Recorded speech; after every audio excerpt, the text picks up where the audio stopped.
Dude, we're on. The camera's rolling. Dude.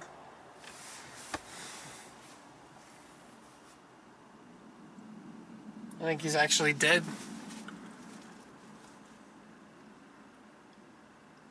Well, now how am I gonna get home?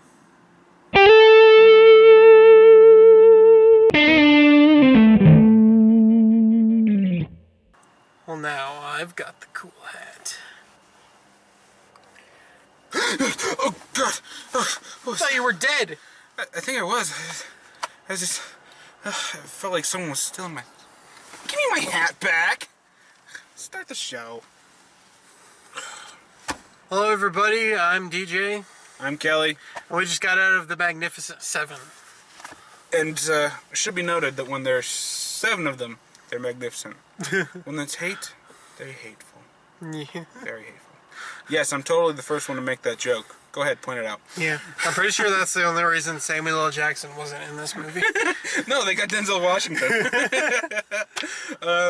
Overall, that was a mighty fine sit. Yeah, I was expecting it to be a lot goofier, just because Chris Pratt was in it. Yeah. But Yeah, they definitely... not on the line of A Million Ways to Die in the West. Oh, no. But No, we don't need to remember that. it felt very authentic. I think they filmed here in Utah somewhere. Yeah, I'm pretty sure they did. Desert. Because some of those canyons definitely looked the part. Yeah. Unless they were very, very convincing matte paintings. That could be the option. Yeah. But, yeah, overall, definitely worth a sit for those who just don't want any kind of talk about it. I definitely would pay money. Yeah, if you're a fan of Westerns, this is a really good one in this day and age. You see so few good Westerns these days. I mean, yeah, The Hateful Eight, but, I mean, really, other than that, have we seen a good Western in, like, 5 or 6 years? I don't know, I don't go to Westerns. I'm not the authority for that. My grandpa would be able to fix that one. Yeah. So, yeah, my final recommendation for those who don't want any kind of talk about it is, this is definitely worth your money. Go see it. Yeah. It's not a must-see, but if you're looking for something that's going to impress you, you could do a hell of a lot worse during September. That's definitely for sure. The millennials will love it for the action. The older folks will love it if they grew up on Westerns. Mm. And if you're a fan of good remakes, definitely go see it. So, yeah. If you're a fan of Chris Pratt, go see it. Well, let's start talking about this in a little more specific, starting with...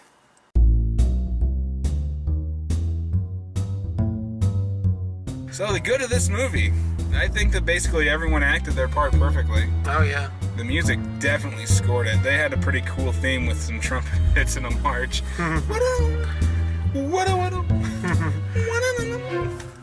God, the theme was awesome. Yeah. I'm always looking for, like, flaws and everything, and I didn't see anything. Everything felt authentic, like it was whatever time period. Yeah, and they did the story of the Seven Samurai very good. Yeah. You know, this is the adaptation of an adaptation of an adaptation that was copied by every single Western that was made during the 1980s, and then another adaptation. Yeah. So everything was gritty, but not that like over the top like the Lone Ranger. The makeup in that was great. Makeup was good in that, but no, I mean, like, I would compare it more to like 310 to Yuma. 310 to Yuma is where it went, you know, super realistic, gritty, serious. No, they could have some silly stuff inside of this movie, and they were proud of their silly stuff. As I said, Vincent D'Onofrio definitely wins against Captain Kirk for the best improvised cannon. He literally just sawed the center out of a block of wood and put rocks in it. And when he pulled that shit, it looked like it exploded in his face. But it worked perfectly. He created the best scattergun bazooka I've ever seen. So, yeah, I mean, the action is great. Some of the characters don't get as much screen time as others, which could be considered a negative, but, you know, there's a big cast and a lot of people are going to die. Unless they added another hour to this movie, which would have killed its pacing, yeah, I still say they all did a great job, regardless. Yeah. So, I guess that really only leaves...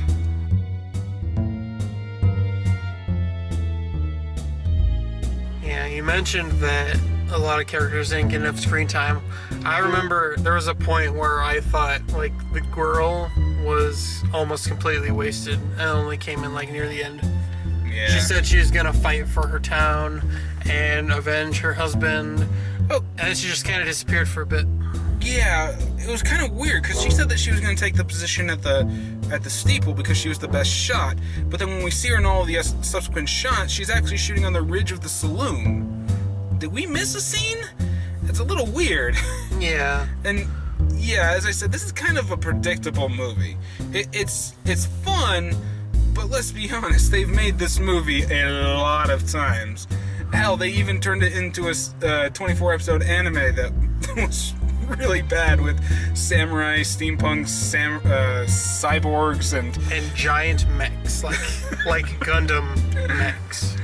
Oh yeah, and the samurai can block laser beams with their swords because they're true samurai, bitches. Yeah. You know, if Chris Pratt was a cyborg in this, that would just be amazing. I want a live action Seven Samurai adapted from the anime. Well, then they're gonna have to do some wonky animation to be a true adaptation.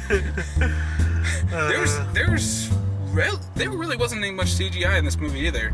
I guess it could be considered a positive, but then it kind of made the last scene that was completely CGI rendered come the hell out of nowhere. One of the other things I think I could call a negative is the bad guy. He's just there to have hired goons to shoot people, and yeah, doesn't really have a presence, even when he tries to go. A lot of his goons, like at the standoffs, were better villains than he was. Yeah, they were a lot more intimidating. I was expecting the Indian guy, the Native American guy, was great. Although he kind of got the short end of a stick with how fast he died. He got like Slipknot treatment. Yeah, he got Slipknot treatment. A whole lot of build up, and then he meets up with Red. Crap, I can't even think of the guy's name. Yeah, you can't remember most of the Seven's name inside of this one. That was one of the things I could also call negative. You know, they have a Mexican, they have an Indian, they got a sharpshooter, or they got a lover boy, they got a sharpshooter with his friend, and then you have Vincent D'Onofrio doing something. I don't want to say it worked, but it kind of did. So it's not necessarily a negative. And then you have Denzel Washington.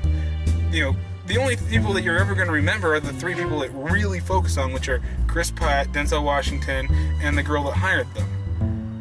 Yeah. Which I was also very, very disappointed in the fact that my favorite actor who is in this film gets killed off within the first 15 minutes.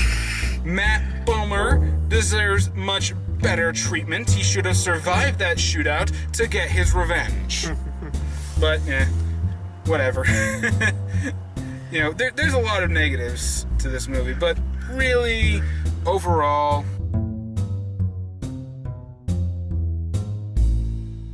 there's really not much bad in this. I would have liked to have heard Vincent D'Onofrio's story a little bit. Yeah. Kind of how Chris Pratt came to be the way that he was. Yeah, there wasn't time to go into the backstories. There's probably a good extended edition that adds maybe 20 minutes to this where they just have to sit down and talk. Denzel Washington got scary at the end. Yes, he got scary, but he also got kind of stupid. You should have realized the guy was trying to pull a gun on him. Yeah. I thought he was going to pull a knife, but... Yeah, overall, this is a fun set. It's got great action, great acting. It's predictable as all hell, but you know what? You don't care because...